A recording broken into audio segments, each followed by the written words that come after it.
Live mula sa TV5 Media Center Reliance. Kasama ang buong puwersa ng News 5. Ito ang 28th KBP Golden Dove Awards at 13th Makatao Awards Best TV Newscast. Frontline Pilipinas. Walang nangyaring kudeta sa Senado, pero ang minority nadagdagan ng puwersa habang bahagyang humina ang majority. Kaya naman, nag-convene ng Senado bilang impeachment court. Vice President Sara Duterte pinatatawag na. Under attack ba talaga ang Senado? Ang nagkukontrahang pahayag ni Senate President Alan Peter Cayetano at Yusek Claire Castro. The Senate is under attack, was under attack. Senate siege. Was it under attack? It was not. The Senate was not under attack.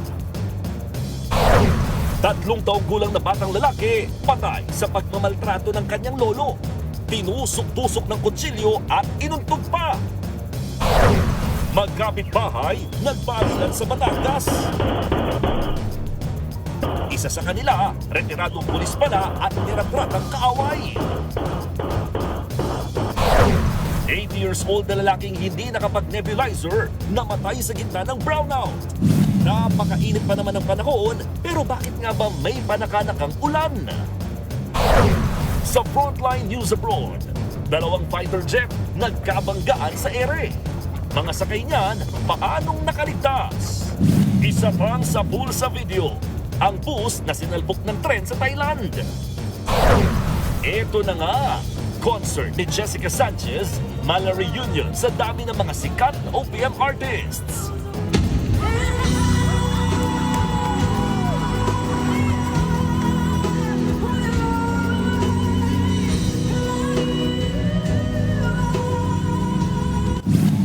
Ito pang matindi, pelikula ni Korean superstar Ji Chang-wook binigyan ng 7 minutong standing ovation sa Cannes Film Festival.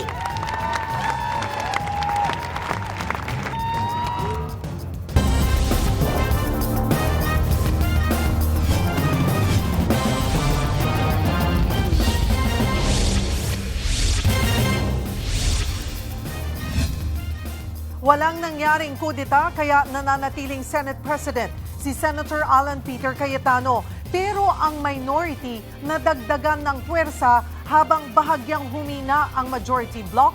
Ngayong absent na naman si Senator Bato de la Rosa. Sa kabila niyan, agad nag-convene ang Senado bilang isang impeachment court.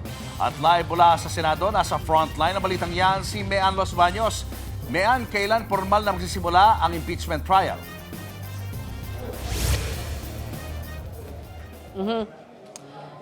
Julius, bago ko sagutin yan kung kailan yung schedule ng mismong impeachment trial, ay sasabihin ko muna sa inyo yung latest na nangyari dito. Gaya ng sinabi ninyo, sa gitna ng matinding ugong ng kudeta at posibleng pagpapalit ng liderato dito sa Senado na nanatili sa posisyon, si Senate President Alan Peter Cayetano. Habang ngayong hapon, formal nang nag-convene ang Senado bilang isang impeachment court. Hudyat yan na simula na ang proseso ng paglilitis kay Vice President Sara Duterte kaugnay sa impeachment case na isinampa laban sa kanya. I would like to be associated with the minority bloc. As of this time, I would rather maintain my independence and with what is happening all over, I think I'll be able to perform my tasks very well and my pet programs very well as an independent. Sa kabila ng umuugong na panibagong kudeta sa Senado o pagpapalit ng liderato, nagdeklara na sina Senators Mig Zubiri at JV Ejercito na papanig sila sa minority bloc ni na Senator Tito Soto. Unang nag-abstain ng dalawa na magbotohan ng Senate President sa pagitan ni Soto at ni Senator Alan Peter Cayetano. Ayon kay Zubiri, ayaw niyang maakusahan ng pagiging fence-sitting o neutral. Binatigos nga ako nila, sabi nila na ako ko'y nag-fence-sitting at nag-abstain. Nag-abstain lang ako para have a free hand to vote on which issue that I think is important for the Filipino people. But when it comes to the organization, I would like to associate myself with the minority. Si Senator JV naman nagpasalamat na inalok siyang maging majority leader ni Cayetano, pero gusto raw niya maging independent at mapabilang na rin sa minorya. Buwelta dyan ni Cayetano. I also understand. I also recognize that you will say that you will be our number 14, but until the until the time that we vote, any member, we have to respect their decision and always ascribe good faith. So we will continue to be good friends. Gayunman, kahit nadagdagan ng minorya, 13-11 pa rin ang bilang at walang kudeta sa liderato ni Cayetano, bagamat absent na naman si Senator Bato de la Rosa. Bago ang sesyon, nagpa-presscon ang Senate President. Bukang bibig niya ang kudeta. Una nang magpa-prayer event siya sa loob ng Senado kasama ang ilang religious leaders. What I do not know is if this is the beginning of my journey as the Senate President or if this is a despedida. May Bible version na galing daw kay Senator Joel Villanueva. 2 Chronicles 20:12. For we are powerless against this great multitude that is coming against us. We do not know what to do, but our eyes are on you. Yan po ang pinadalang verse ni Brother Joel, ni Senator Joel at 10:48 a.m. today because we do feel the forces ganging up on us. Ayon pa kay Cayetano, may nag-send sa kanya tungkol sa pinakamaiksing termino na Senate President. Kaya biro niya, Someone sent me that the shortest serving Senate President served for 13 days. Hindi ko alam kung matatalo ko yung 13 days o kung 7-8 days lang po tayo. sa nasabing press con din, sinabi ni Cayetano na may mga naganap na mga pagpupulong at tawagan kaugnay sa ulat ng posibleng pagpapalit ng liderato ng Senado. There were meetings that took place, calls from both sides, may enticement, may pananakot. Okay pa lahat, sabi yung walang bibigay pero grabe ang pressure. At saka talagang pinag-aaway, sinasabi daw may 13 na, may 14. Kaya giit ni Cayetano, handa naman daw siya kung hanggang 8 araw lang siya bilang Senate President. If may palitan naman, it would be smart to tell in the last minute and I won't take it against them. Diba? So simple lang yan. Kung nilagay ako dito ng Panginoon for an 8-day mission, tatanggapin ko yon. Pero kung ang mission ko is simulan yung impeachment, tatanggapin ko rin yon. Hindi rin daw siya magre-resign sa gitna ng panawagan na magbitiw siya matapos makatakas sa Senate premises sa Senator Bato de la Rosa at ang barilan sa Senado noong Miyerkules. So dun sa nagsasabing take responsibility, kayo pumasok dito, kayo na maril eh. Tapos kami pagre-resign ninyo. Dapat kayo mag-resign. 'Di ba? Pati yung mga ibang nagsasabing take responsibility for the shooting here. I take responsibility for my reaction. Pero dahil walang nangyaring kudeta, diretso sa pagkukonvene ng Senado bilang impeachment court. Suot ang kanilang impeachment robe na kulay maroon, nanumpa na ang mga senador bilang senator judge na siyang liliti sa impeachment case ni Vice President Sara Duterte. I state your name. Solemnly swear that in all things pertaining to the trial of the impeachment of Vice President Sara Zimmerman Duterte,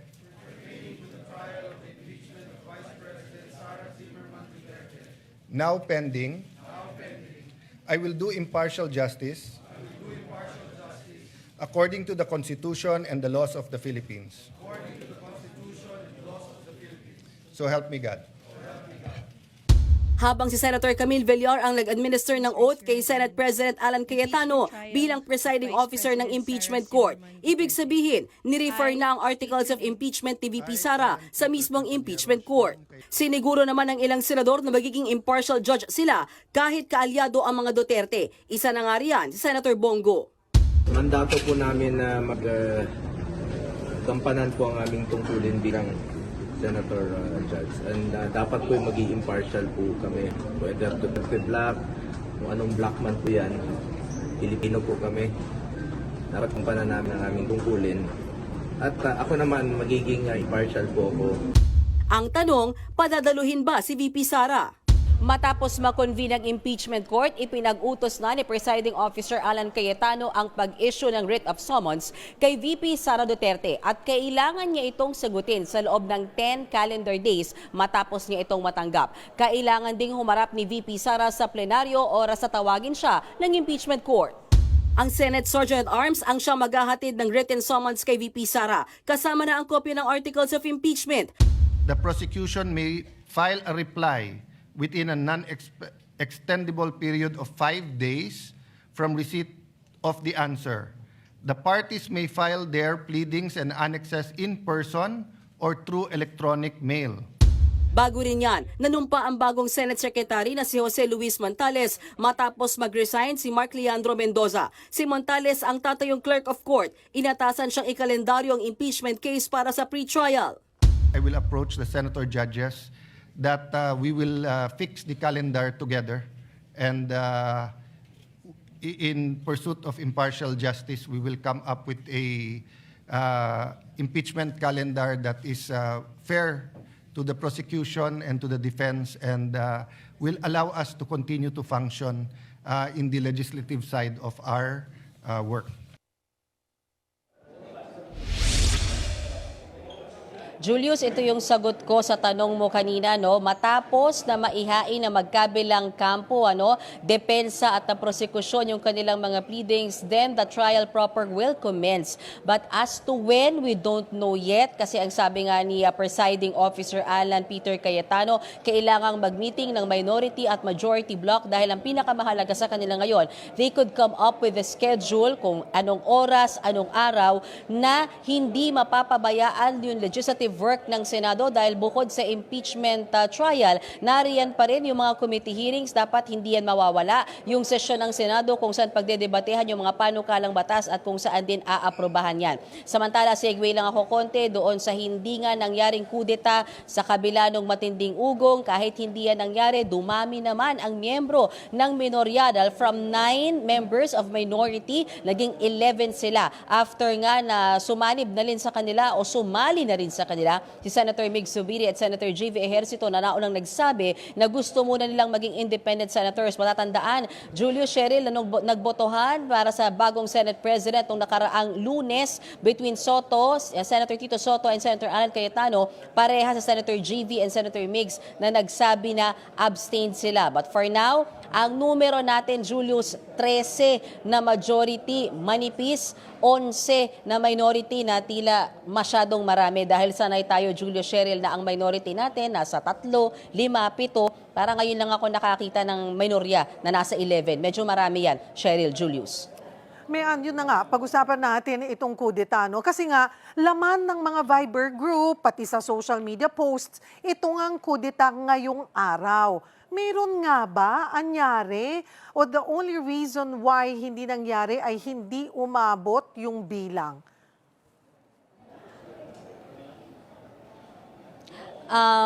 May active na threat talaga. Mismong si Senate President Alan Peter Cayetano ang nagsabi at nagpalutang ng impormasyon na yan sa media noong nakaraang Thursday. At ang nakarating daw sa kanyang impormasyon ay nangungumbinsi yung ilang taga-minority block sa mga membro ng majority block at yung pangungumbinsi may pananakot pa nga raw. So kung meron at merong attempt, meron talaga. Hindi lang nangyari kasi nga, Cheryl, mukhang hindi talaga nakabuo ng 13, no? Itong minority block. Actually, kaninang umaga, Cheryl, may mga pangalan na nga na lumulutang ng mga posibleng pumalit kay Senate President Alan Peter Cayetano. Pero hindi ko ma-break kasi different names talaga. So mahirap na baka ma-disown. And buti na lang hindi natin na-break dahil nga hindi naman pala natuloy yung kudeta. Pero meron at meron daw talaga. Sabi rin ni Senate President Alan Peter Cayetano, continuous daw yung tawagan nitong weekend. At meron pa nga raw pang i-entice na ginagawa di umano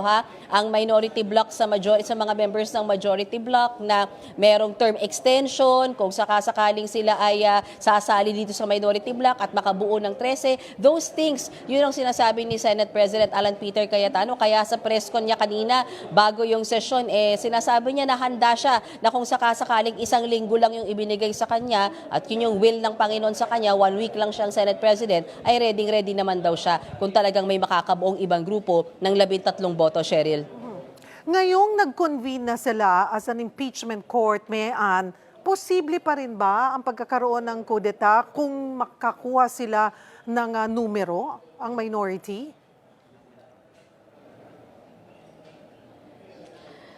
Yes. kind of weird, Cheryl, kasi nag-oath-taking na yung presiding officer tsaka yung mga senator judges. But if you ask me of the possibility, I think yes. Because yung pagpapalit ng liderato will always be a numbers game. And whoever gets the 13 votes gets the leadership. So kung sakasakali man bukas, next week, may makabuo ng 13. At isa pang linawin natin, Cheryl, magkaiba ang impeachment court na trabaho ng mga senador at yung kanilang pagiging senador legislative branch. So yung kanilang pagiging senador legislative branch, diyan posibleng mangyari yung kudeta. At kung yung kabilang grupo makabuo ng 13, 14, 15 or ng supermajority, they can always get the leadership kahit pa may nangyayari na nga na impeachment trial or pre-trial. Pero yun nga lang, I guess we both see it as kind of weird kasi meron nang nanumpa bilang presiding officer at senator judges. Pero sabi ko nga, if possibility yung tanong mo, it's always possible whoever gets the 13 votes will get the leadership, Cheryl. At mahalaga, di ba, sa botohan ay physically present. Yes. Kaya napapunta si Senator Bato de la Rosa dito nung Lunes para mabuo yung 13 because he cannot vote online. Kailangan lalo sa mga ganitong pagkakataon na napakahalaga yung pagpapalit ng liderato, pagkukudeta, physically you have to state your vote kung yes ka doon sa particular na kandidato na gusto mong maging Senate President, Cheryl. Hindi man siya magpapakita na muli para bumoto kung magkaroon ng kudeta. Yung sinasabing manipis, talagang dalawa lang ang bumaliktad ay may bago na namang majority. Cheryl, ang usap-usapan nga namin dito, mga Senate reporters, isang magkapatid lang yan.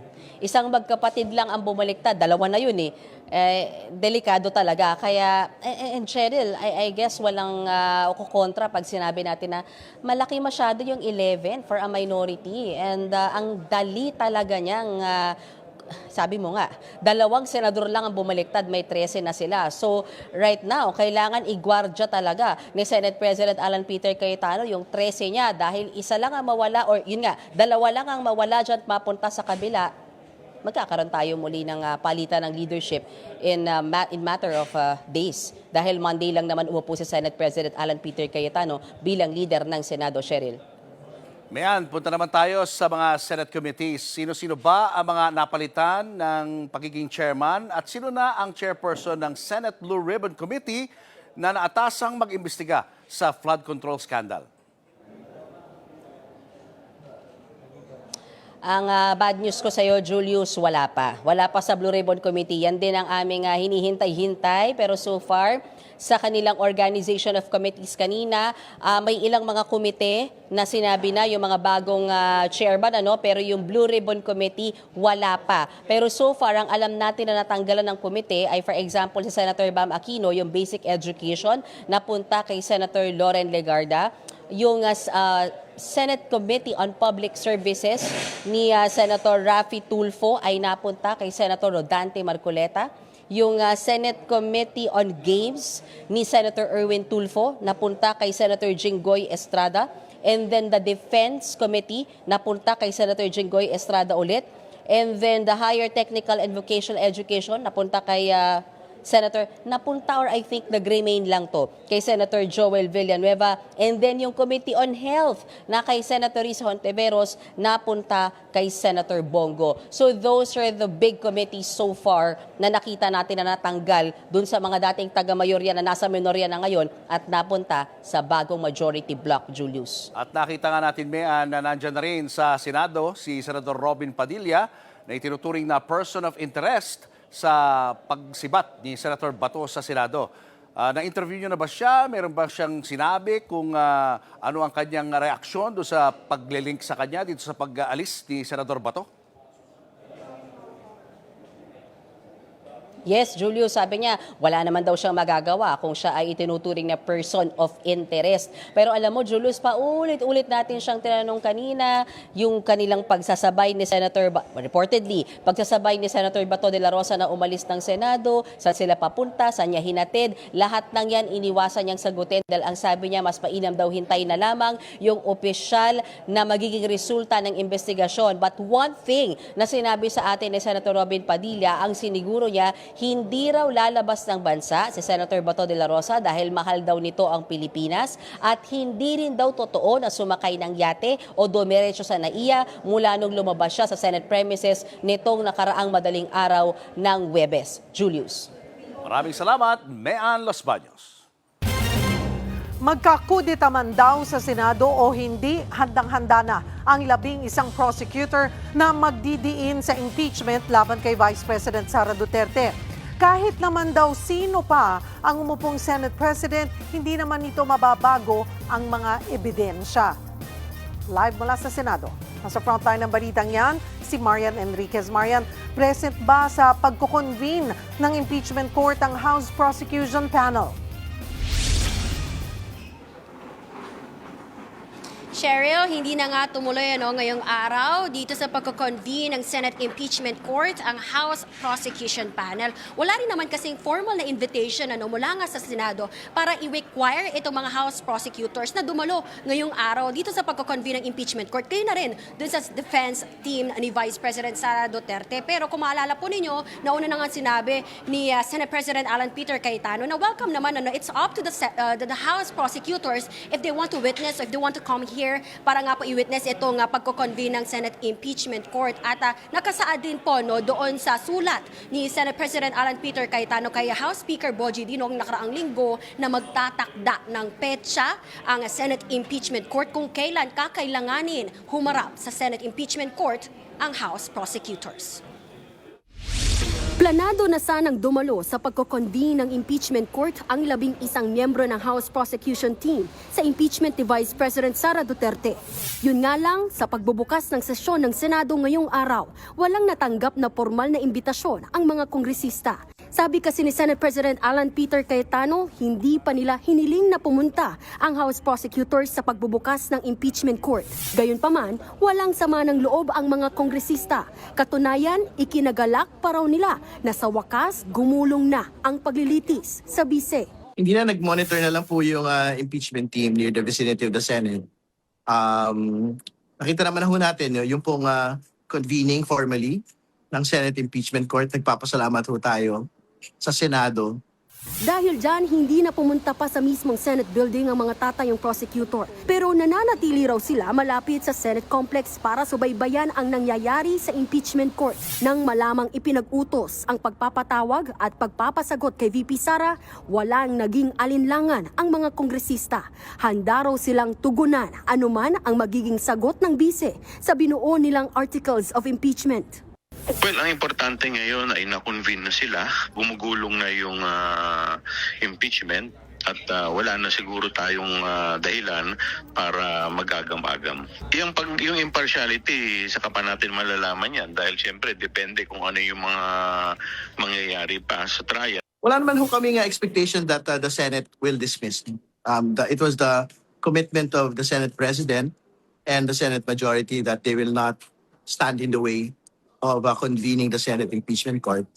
Paano naman kung may mamuupang kudeta sa liderato ng Senado? Sabi ni Ridon, wala raw yang epekto sa kanilang diskarte. It is just the leadership that will change. The composition of the Senate will remain the same. So we will still have to present each and every piece of evidence and to convince at least 16 senator judges that there is a reason to convict the Vice President. Isa sa magsisilbing tagapagsalita ng House Prosecution Panel, si Kabataan Representative Rene Co. Bukod sa pag-aaral ng Articles of Impeachment, pinaghahandaan din daw ni Co. kung paano ipaiintindi sa publiko ang proseso ng impeachment laban sa bise. Hindi lang po ito impeachment, pero paano ba natin lahat sasalihin yung mga iba't ibang proseso para magkaroon ng mga proseso para ang pondo ng taong bayan na pupunta sa serbisyo, sa benepisyo, sa edukasyon, sa kalusugan. Cheryl, tuloy-tuloy nga na yung ginagawang pagpupulong at mga meetings ng House Prosecution Panel at handang-handa na raw sila para nga ilahad o ipresenta itong articles of impeachment at ang mga ebidensya laban kay VP Sara. Yan muna ang latest. Balik sa'yo, Cheryl. Marian, kung ibabase natin politically sa Senado alanganin pang makonvict ang bise. So at this point, gaano kakumpiyansa ang House Prosecution Panel? Yes, Cheryl, very confident at optimistic yung mga House prosecutors na ipresenta na nga itong kanilang mga ebidensya, lalo na doon sa mga nakita lumabas doon sa House Committee on Justice na mapagdinig kung saan nga po nakita doon yung billion, 6.7 billion pesos na mga bank transactions ni VP Sara at ng kanyang asawang si Attorney Mans Carpio na inilahad po ng AMLAC. Hindi po kasi ito inilahad o inireport ni Vice President Sara Duterte sa kanyang Statement of Assets, Liabilities and Net Worth o SALN. Gayon na rin yung inilabas ng Commission on Audit na liquid or yung kanyang Notice of Disallowance, kumbaga saan nakita doon na may maling paggasta si VP Sara sa kanyang mga confidential funds sa Office of the Vice President. At katunayan nga, ipinababalik yung milyon-milyong pisong halaga ng conflict funds ng OVP. At very strong din daw yung ebidensya, yung pagbabanta ni Vice President Sara Duterte sa buhay ni na Pangulong Bongbong Marcos, First Lady Liza Araneta Marcos at dating House Speaker Martin Romualdez. Kitang-kita raw sa video, ipsa likutur, yun nga raw po, it speaks for itself. Kung ano yung sinabi ng bise, yun daw po ang kitang-kita na meron nga raw pong threats o pagbabanta ang bise. Cheryl. Maraming salamat, Marian Enriquez. Nagkokontrahan sina Senate President Alan Peter Cayetano at Yuse Claire Castro kung talaga bang naging under attack ang Senado kamakailan. Sabi ng palasyo, si Cayetano lang ang nagsabing under attack pero hindi naman talaga. Nasa frontline na balitang yan si Maricel Halili. The Senate is under attack, was under attack. Ito ang paulit-ulit na pahayag ni Senate President Alan Peter Cayetano matapos ang pamamaril sa Senado noong nakaraang linggo. This is the Senate of the Philippines. We are allegedly under attack. Habang si Senador Aimee, Talagang Senate siege ang dating, hindi ko maintindihan. Bakit naman isi-siege dito? Sa kagustuhan ba nila ito, maaresto si Senator Bato? pero iba ang sinasabi ng Malacanang. Si Palace Press Officer Claire Castro nanindigang walang umatake sa institusyon. Senate siege. Was it under attack? It was not. The Senate was not under attack.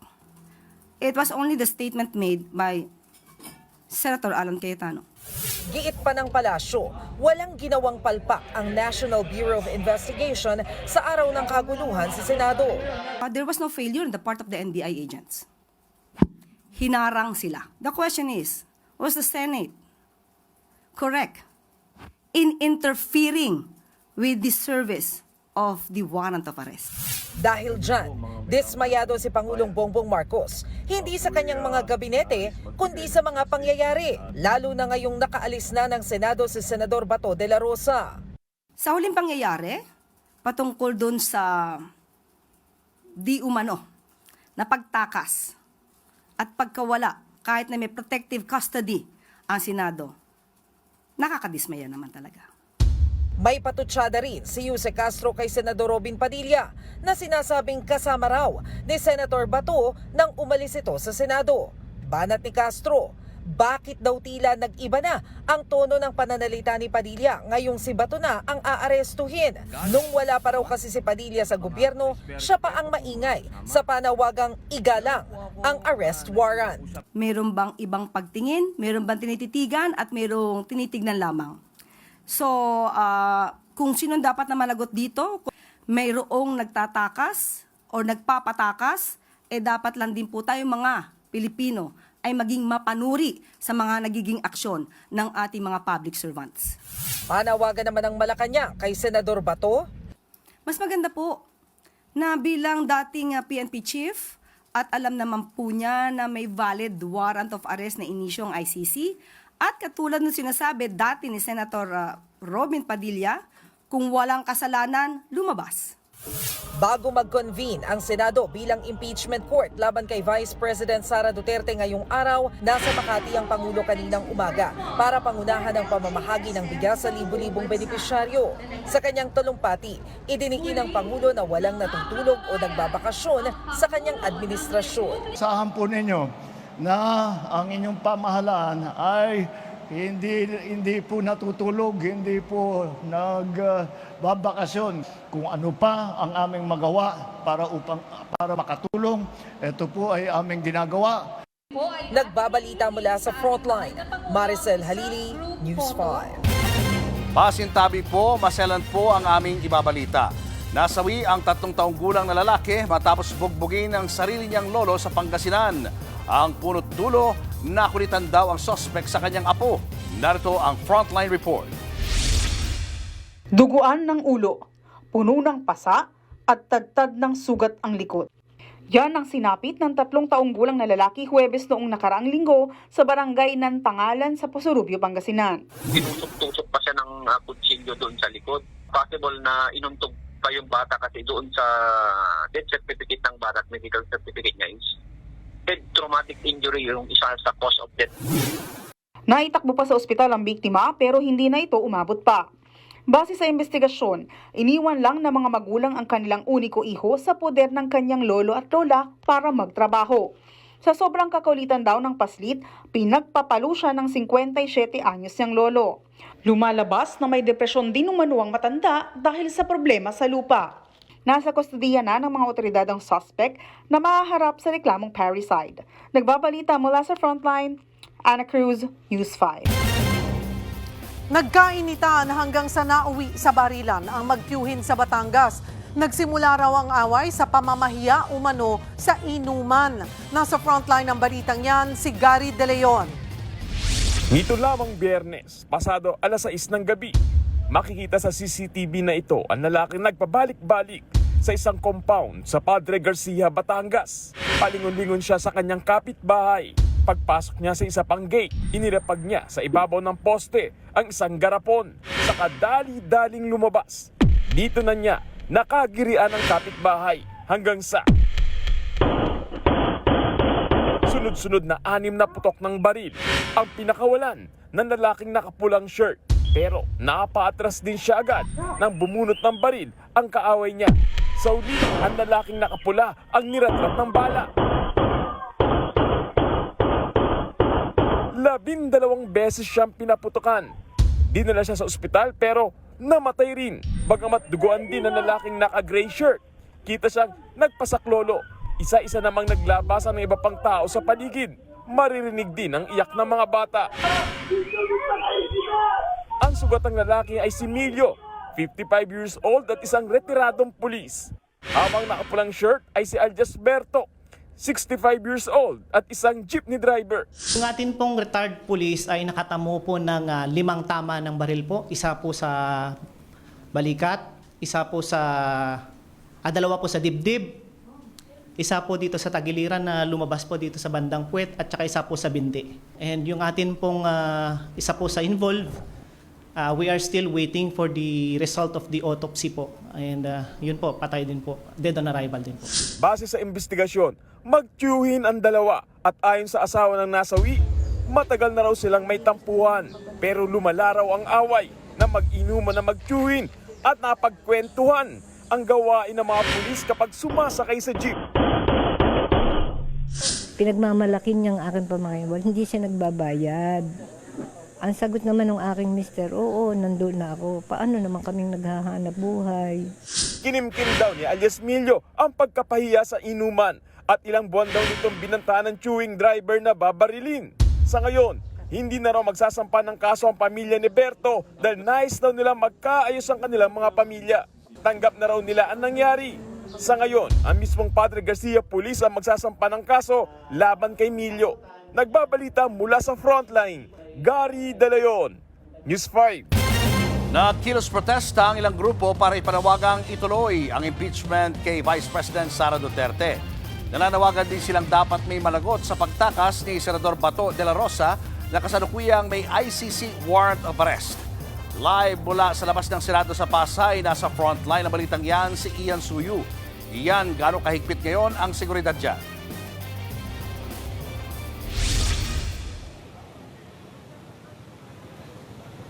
Julius, kasabay nga ng pagtitipon-tipon ng Senado bilang impeachment court, kanya-kanya namang programa ang inulunsad ng ilang mga grupo ng mga rallyista at protesters dito sa labas ng Senado. Yan ay may kaugnayan nga sa nakatakdang paglilitis kay VP Sara Duterte. Ang grupong Philippine Alliance of Human Rights Activists or Advocates nagmarcha patungo rito sa Senate Gate kaninang umaga. Binatikos nila ang mga senador na ginagawa pa raw prioridad ang agawan ng kapangyarihan sa gitna ng napakaraming krisis na kinakaharap ng bansa. Nangangamba rin daw sila na baka maabsuelto si VP Sara sa impeachment trial. Tingin daw nila ay mananaig pa rin ang politikal na interes ng mga kaalyado nitong senador. Tila magiging pahirap din daw makabuo ng 3/4 vote para tuluyang mapatalsik sa pwesto ang pangalawang pangulo. Ang militanteng grupong Bayan naman, kasama ang iba't ibang sektor sa isinagawa nilang programa ngayong hapon. Bukod sa impeachment, isa ring panawagan nila ang pagpapanagot sa mga nasa likod ng pagtakas ni Senator Bato de la Rosa sa Senado. May ilang pro-administration at anti-Duterte groups din na nagdatingan na may bitbit na mga caricature naman ni na Senator Bato, VP Sara at Senate President Alan Peter Cayetano. Pakinggan natin ang naging pahayag ng ilan sa mga nakiisa sa kilos protesta. Hindi naman ito mag-uusap sa tama at mali. Kahit santambak ang ebidensya, ang mananaig dito sa dulo ay ang party line nila kung saan sila nakasanib. At ang karamihan sa senador ay naka-line sa mga Duterte. Babantayan natin ang Senado. Kailangan magsimula na ang impeachment trial ni VP Sara Duterte. Ang anumang delay ay mga palusot para protektahan ang mga kurakot. Ano ba ang nangyari last week? At pinatakas yung suspect na kinasuhan ng crimes against humanity.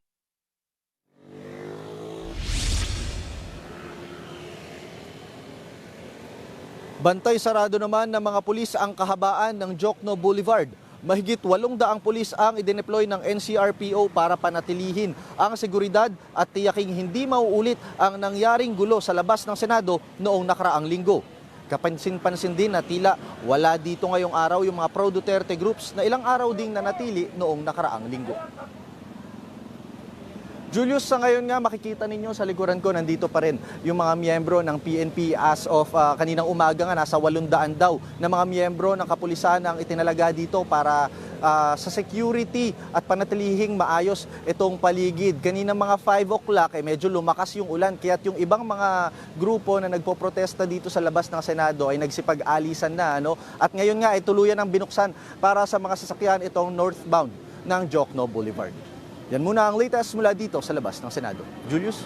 Maraming salamat, Ian Suyu. Showbiz, eto na nga! Mga kapatid, eto na nga ang mga umaarangkadang showbiz balita ngayong Lunes. Nag-uumapaw ang pasasalamat ng Filipino-American singer na si Jessica Sanchez sa mga nakasama niya sa kanyang homecoming concert. Sabi pa nga po niya, parang nag-reunion siya kasama ang mga hinahangaang Filipino performers. Nasa frontline na balitang yan, si News 5 Entertainment Correspondent Von Belinario. Napuno ng Pinay vocal chakra ni Jessica Sanchez ang Smart Araneta Coliseum sa kanyang homecoming concert. Isa sa mga una niyang pasabog ang version ng Beautiful Things ni Benson Boone.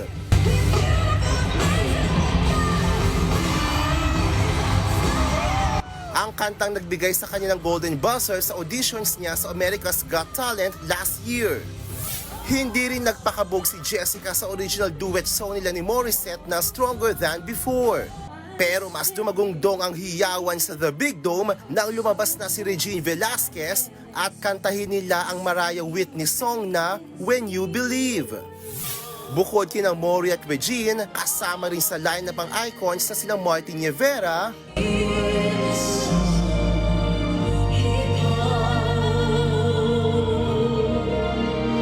at Gary Valenciano.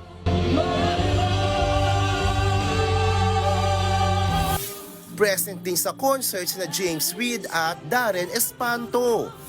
Shinare din ni Jessica ang special stage sa kanyang mag-ama sa kantang Two Lines na tungkol sa kanyang motherhood journey.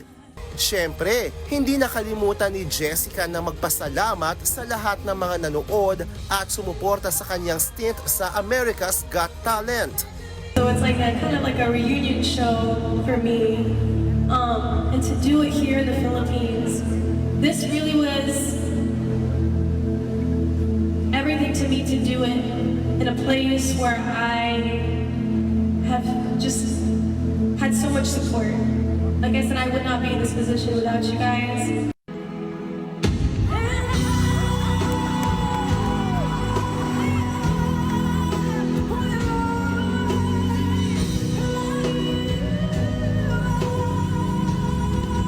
Isa rin sa mga highlight ng concert ang version niya ng I Will Always Love You na naging marka niya noon sa American Idol. Inabot man ang 2 dekada bago niya nakamit ang winning title sa international stage, patunay ang pagsisikap ni Jessica that dreams do come true. Nagbabalita mula sa Frontline, Von Belinario, News 5. Susunod, lolong may asma, nasawi matapos maudlot ang pagne-nebulizer na sa brownout. Sa pulsa video, 2 US Navy fighter jets na nagpanggaan sa ere. At kay Abad, kinuwento ang kanyang breast cancer journey. Abangan ang lahat ng yan sa pagbabalik ng Frontline Pilipinas.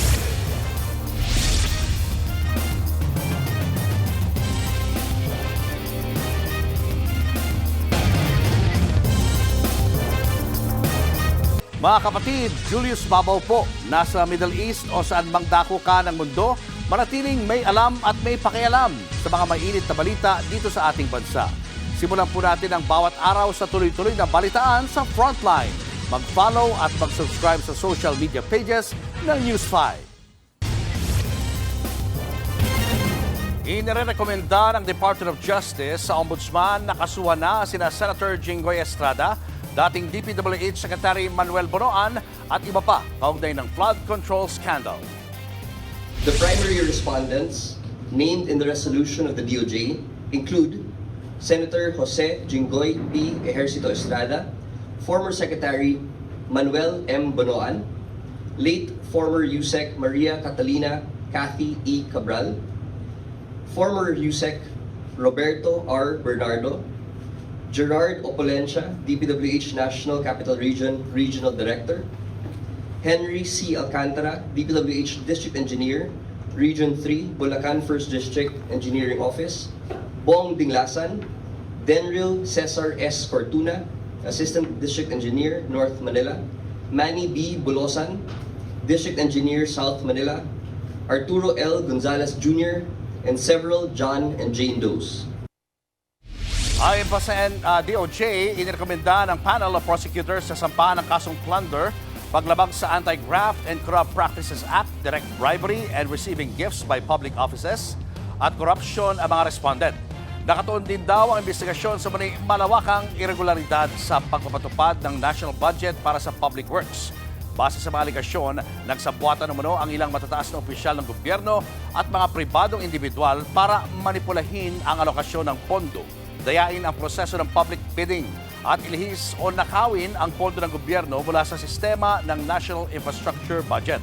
Partikular na may kaugnayan daw dito sa National Expenditure Program by Cameral Conference Committee, House General Appropriations Bill at General Appropriations Act para sa fiscal year 2025. Nahirapang huminga hanggang sa namatay na lang ang isang lolong may hika sa Los Baños, Laguna. Naudlot daw ang pagne-nebulizer niya dahil sa rotational brownout. Nasa frontline ng balitang yan si Mobile Journal, Bea de Guzman. Alas 3 ng hapon nitong Mayo 15, magne-nebulizer sana ang 80 anyos na si Tatay Serafin San Valentin. May asma siya at araw-araw umaasa sa gamutan. Pero biglang nawalan ng kuryente sa kanilang lugar sa Barangay Bamban, Los Baños, Laguna. Nung time na po na magne-nebula na po siya, Nung tayo na mag-nebula po siya, akala po namin saglit lang po mawawala yung kuryente. Tapos kasagsagan din po ng init noon. Pinaypayan na lang po namin siya. Bumalik naman ang kuryente makalipas ang 3 oras. Pero huli na ang lahat.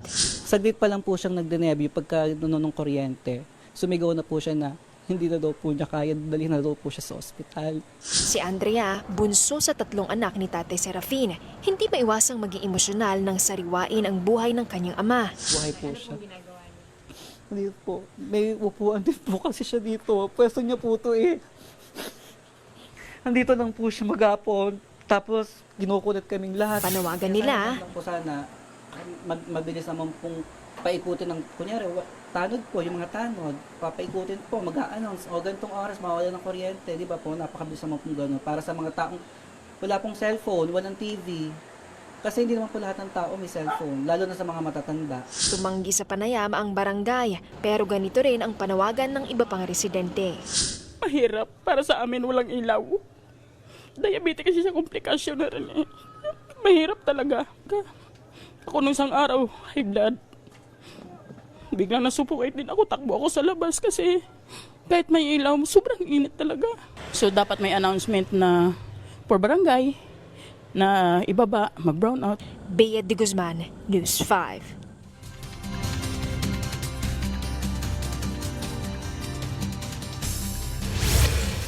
Weather update tayo mga kapatid. Kung mapapansin nyo, napapadalas na po yung ating mga pagulan tuwing hapon at gabi dahil pumapasok na po tayo sa transition period mula panahon ng tag-init papuntang panahon ng habagat. Dahil po dyan, mas mapapadalas na nga yung ating mga pagulan tuwing hapon at gabi, lalong-lalo na sa huling bahagi ng Mayo hanggang pumasok na po ang panahon ng habagat. Sa katunayan, sa susunod na linggo, magkakaroon na po tayo ng tinatawag nating southwesterly wind flow o yung hangin na nanggagaling sa timog kanluran na kung saan yan na po yung pasimula ng ating habagat or para po yung mahinang habagat. Pero sa ngayon, ito pa rin easterlies ang nagdudulot ng mainit at balinsahang panahon sa malaking bahagi ng ating bansa at yung ating intertropical convergence naman.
Ating mga pagulan, lalong-lalo na nga sa hapon at gabi. Dito sa Metro Manila, magpapatuloy din po ang mainit at balinsahang panahon tuwing umaga hanggang tanghali. Pero pagsapit ng hapon, nagiging maulap na po yung ating panahon at tumataas po yung ating tsansa ng pagulan. At posible po yung ating mga localized na mga pagulan at thunderstorms. Kaya sa mga lalabas ng bahay, papasok sa opisina at trabaho, magbaon na po tayo ng payong.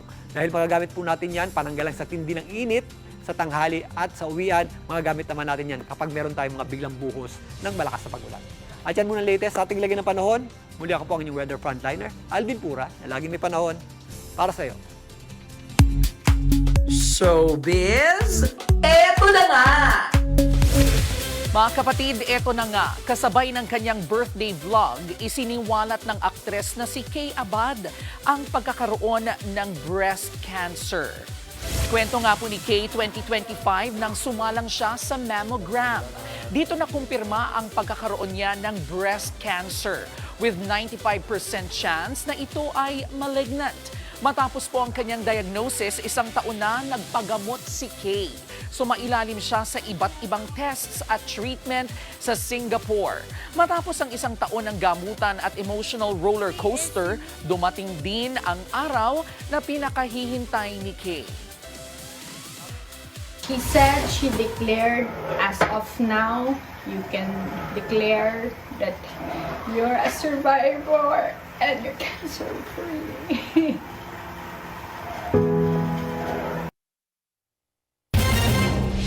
Susunod sa pulsa CCTV, nakaparadang motor pinuntirya ng lalaking tila nakipagkwentuhan muna sa may barberya.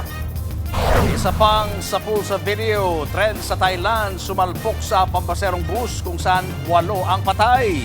At colony stars kabilang si Korean Oppa Ji Chang-wook nakatanggap ng 7 minutes na standing ovation sa Cannes Film Festival.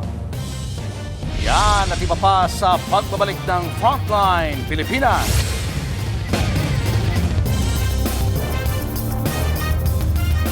Mga kapatid, Julius Babaw po.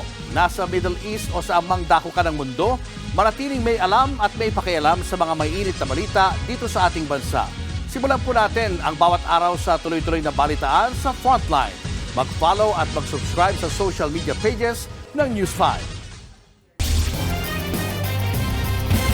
Sa pulsa CCTV, ang pasimpleng pagnanakaw sa nakaparadang motorsiklo sa Cebu City. Umaga nitong Sabado, namataan ang lalaking ito na naglalakad sa bangketa. Mapapansin na bahagyang bumagal ang lakad niya nang mapatapat sa motorsiklong nakaparada sa harap ng isang barberya. Hanggang sa tuluyan na siyang huminto, tila nakipagkwentuhan pa sa may pagupitan. Saka umupo at tumambay sa motorsiklo. Maya-maya pa, sinakyan na niya ang motorsiklo, saka minaneho palayo para bang siya ang may-ari. Base sa investigasyon, naiwan ng may-ari na nakasaksak ang susi sa ignition ng motor. Tinutugis na ang suspect na isa umanong notorious na kawatan sa lugar. Iniimbestigahan ng PNP ang aligasyong may mga pulis na nag-convoy raw kay Senador Bato de la Rosa palabas ng Senado.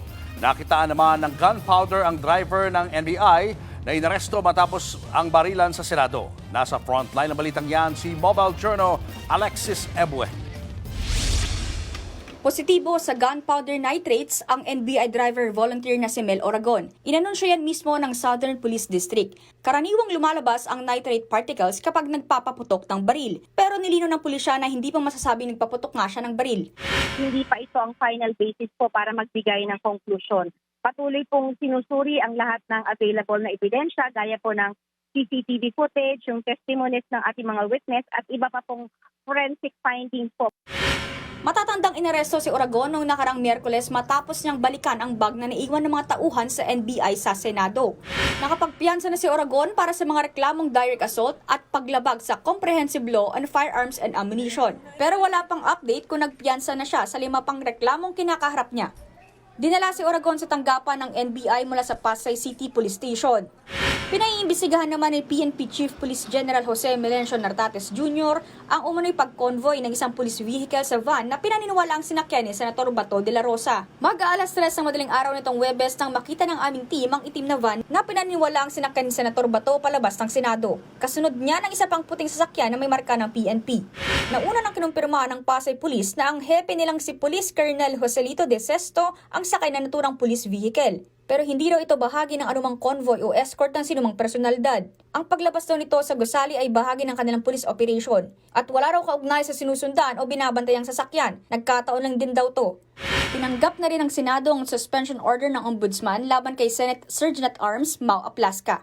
6 na buwan na suspended without pay si Aplaska na umaming nagpaputok ng warning shot na nagsimula ng gulo sa Senate building. Tinanggap na rin ng Senado ang subpoena para sa mga CCTV footage noong mangyari ang tensyon. Nagbabalita mula sa Frontline, Mobile Journal Alexis Ebue, News 5.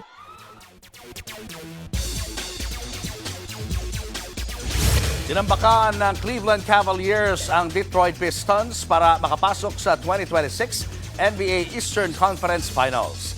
First half pa lang ay nakalabang na ang Cavaliers ng hanggang 20 points. Nahirapan ng humabol ang Pistons sa natitira pang bahagi ng laro.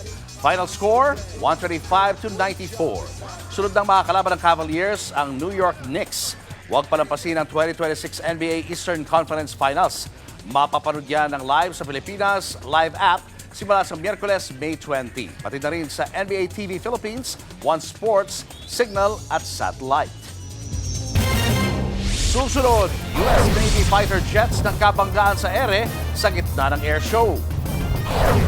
Bus na nakatigil sa Riles dahil sa traffic, sinalpok ng tren. At Pope Leo XIV nakisakay sa nauusong 6-7. Tutok lang mga kapatid, magbabalik pa ang Frontline Pilipinas.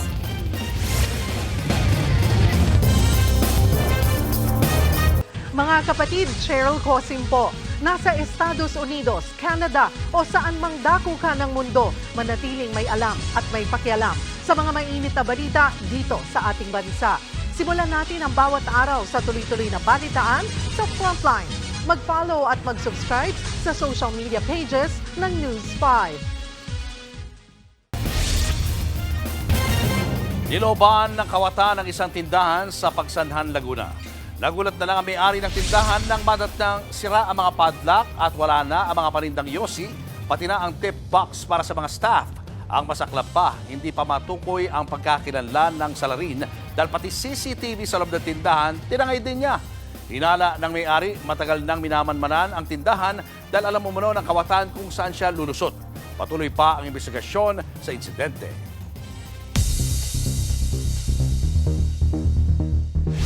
Sa Bangkok, Thailand, sa pool sa CCTV ang pagsalpok ng tren sa bus na ikinamatay ng hindi bababa sa 8 tao. Kita sa video ang bus na naipit sa traffic.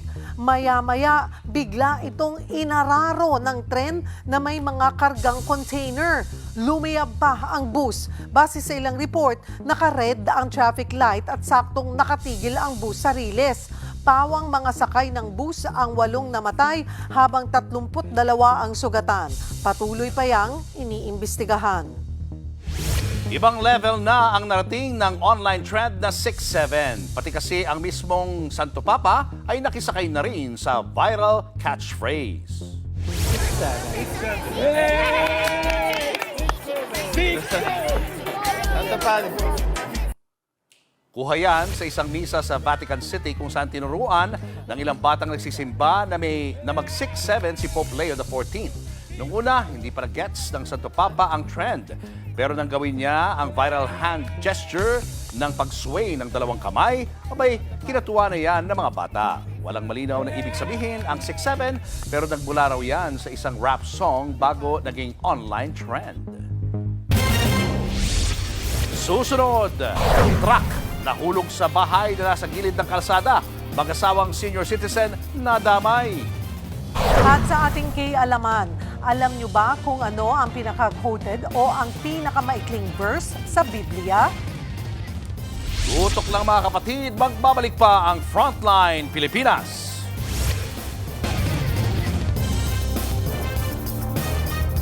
Mga kapatid, Cheryl Cosim po. Nasa Estados Unidos, Canada o saan man dako ka ng mundo, manatiling may alam at may pakialam sa mga maiinit na balita dito sa ating bansa.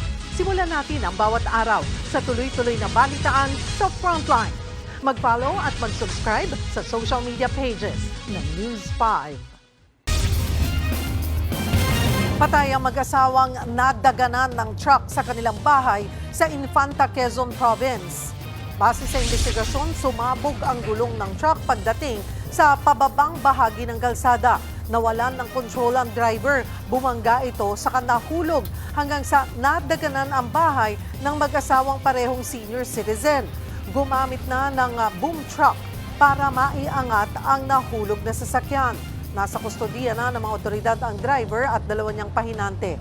Napag-alaman ding puyat ang driver.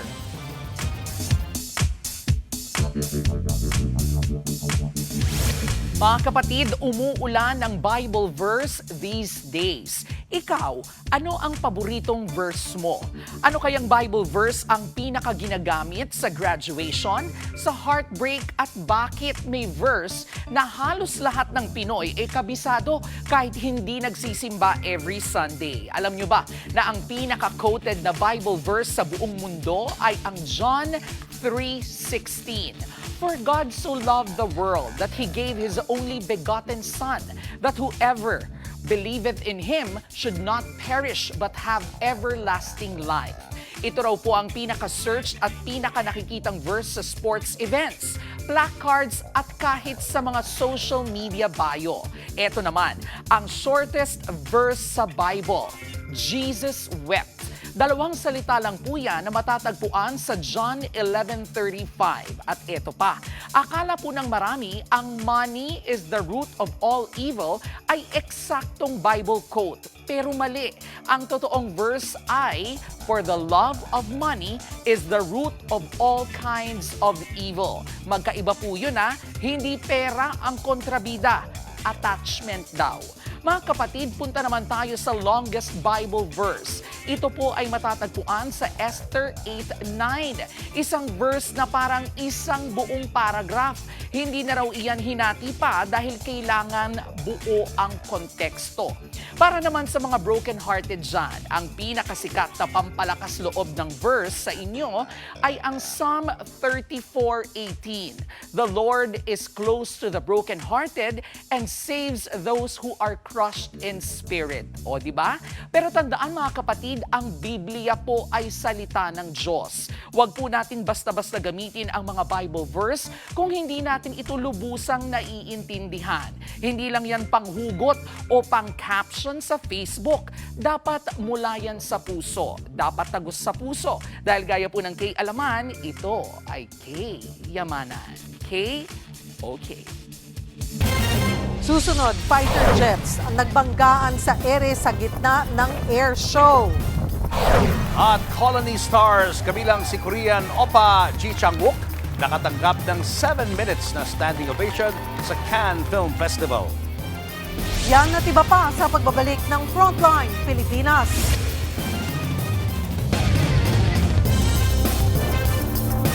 Mga kapatid, Julius Babaw po, nasa Middle East o saan mang dako ka ng mundo, manatiling may alam at may pakialam sa mga mainit na balita dito sa ating bansa. Simulan po natin ang bawat araw sa tuloy-tuloy na balitaan sa Frontline. Mag-follow at mag-subscribe sa social media pages ng News 5. Sumalpok at pumailalim sa bus ang dalawang sakay ng motorsiklo sa Maramag, Bukidnon. Sa Davao City naman, sa post na video ang isang lasing na rider na tumilapon matapos mawala ng kontrol. Aniya sa Frontline sa balita si Bril Montalvo ng News 5 Mindanao.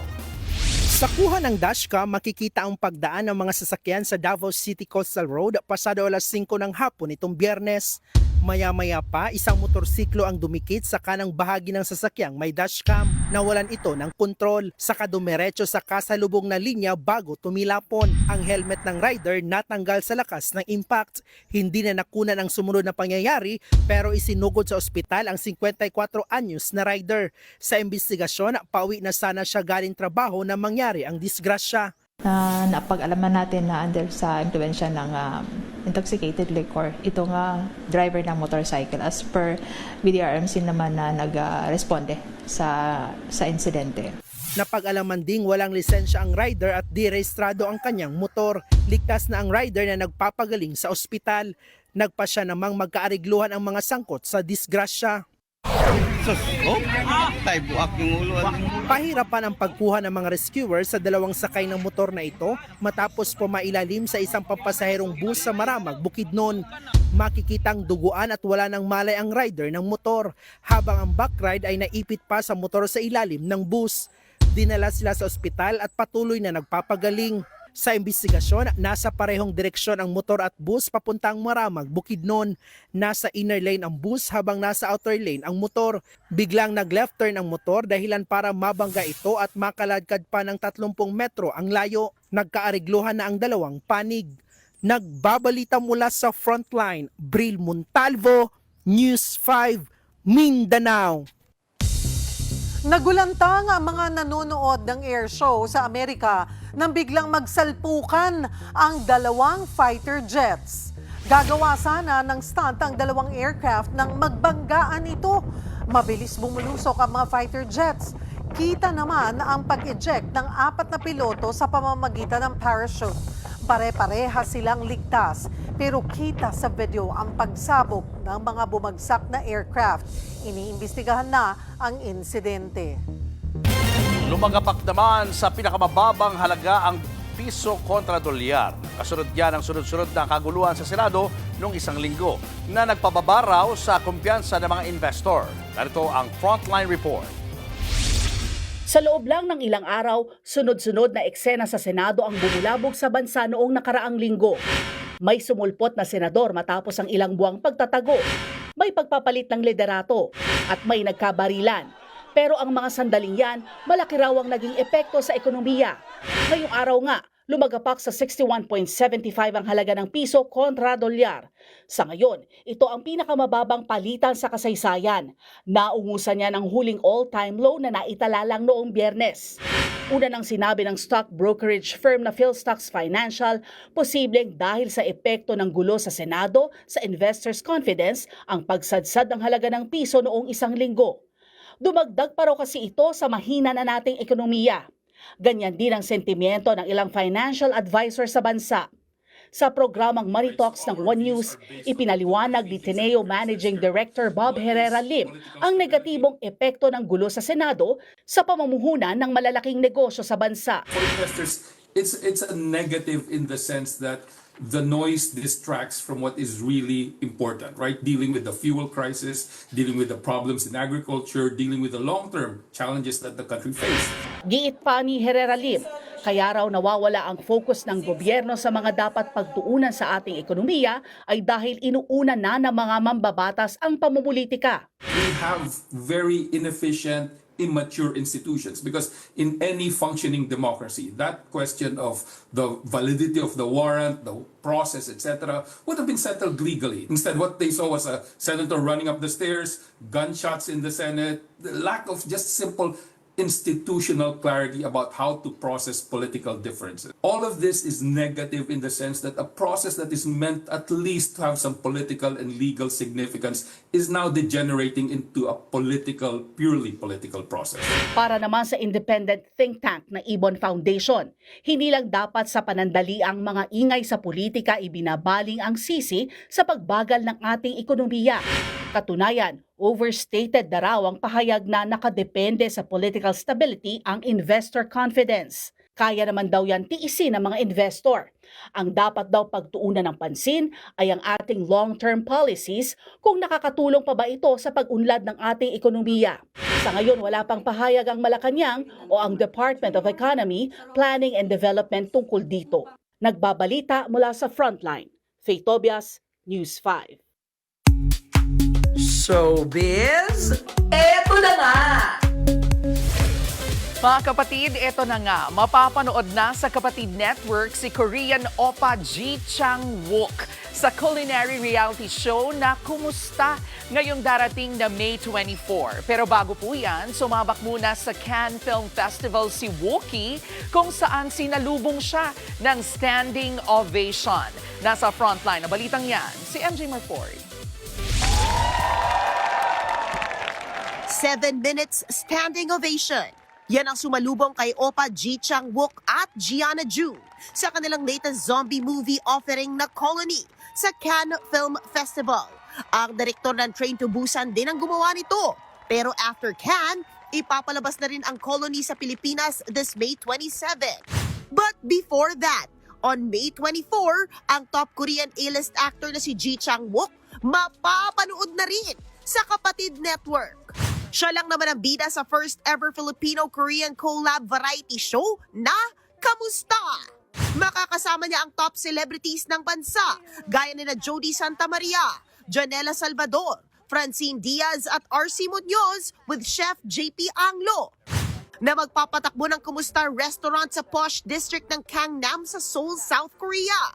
Ang mga putahe, Pinoy na Pinoy, gaya ng palabok, sisig, sinigang, gising-gising, inasal, at marami pang iba. May high-profile guest din gaya ni Boyfriend on Demand star So In-guk. Napabilib raw ang Korean guest sa sarap ng Pinoy dishes. Ipapakita rin ito ang camaraderie at human side ng Filipino stars at ni Korean superstar Ji Chang-wook. May good news naman ang producer ng Kamusta. Season 2, we are about to, we're already in talks with TV5. TV5 will co-produce with us for the season 2, and we're very happy that, TV5 is really full support with, Kumusta. Magugulat kayo actually sa ending, so you have to really see all the 10 episodes. At Excited na raw dito si Wookie. He's very in demand, but we were just in touch with him, and he's just so excited because he knows that Filipino is really into K-pop also. I mean, with us Filipinos with music, with food, I mean, we're just all in. Nagbabalita mula sa Frontline. MJ Marfori, News 5. At yan nga po ang ating mga showbiz update at kay Alaman ngayong Lunes. See you tomorrow mga kapatid. Ako po si Jervy Wrights. Abangan niyo ulit kami bukas dito sa TV5 sa 1PH RPTV, True TV at 105.9 True FM. Kami ang inyong mga kapatid sa Balitaan at Public Service. Walang iwanan sa Frontline, Pilipinas.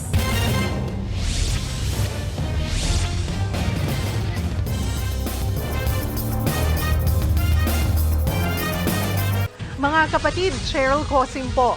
Nasa Estados Unidos, Canada o saan mang dako ka ng mundo, manatiling may alam at may pakialam sa mga mainit na balita dito sa ating bansa. Simulan natin ang bawat araw sa tuloy-tuloy na balitaan sa Frontline. Mag-follow at mag-subscribe sa social media pages ng News 5.